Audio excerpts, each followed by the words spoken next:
Well, I was hit by a drunk driver on the freeway going over 100 miles per hour, and they gave me a 5% chance of living and said that I probably would never walk again.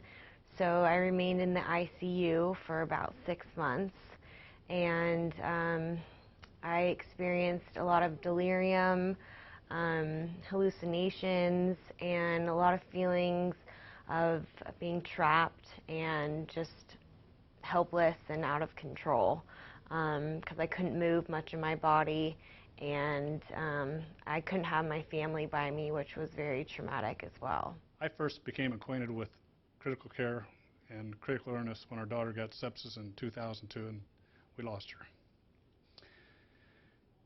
In 2006, I got it myself, and based on what I learned from her, I saved myself.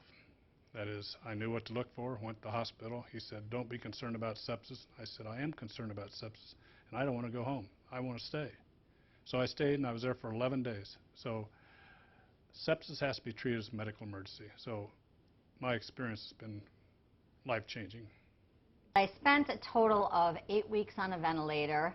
Once I was out of the coma but still on the vent, I ended up, my lungs collapsed a second time, so I required 3 more chest tubes, so 5 chest tubes in all.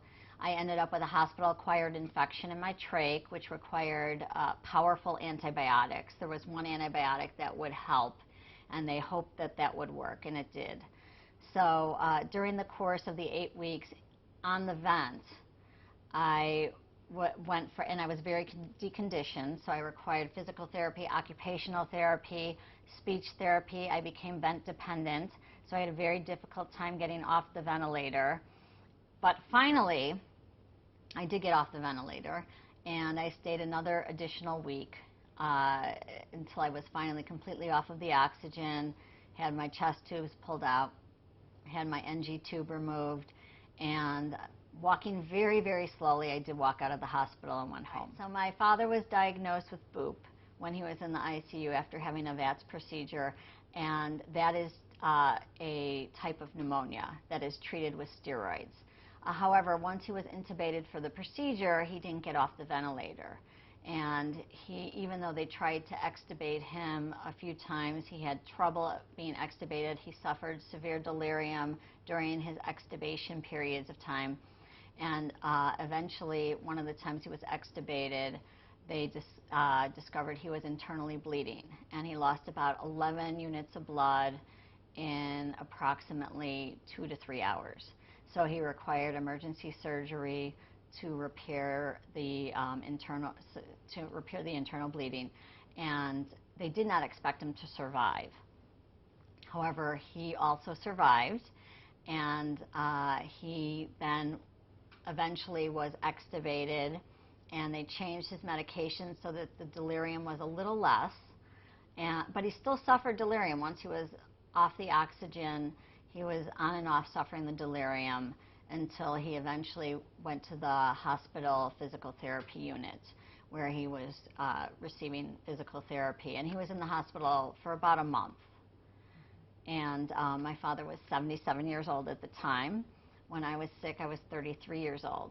And even though I was in the hospital for more than twice as long as him, I think that his post-critical care issues were exaggerated due to his age and just the things that he had dealt with while he was in the ICU. However, I also think that his care post-critical care was much better.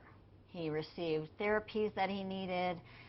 They were on top of it as soon as he was in the ICU, which was something that I did not benefit from.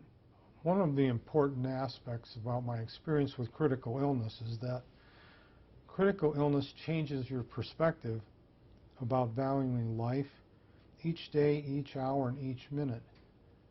You determine very quickly how precious life is.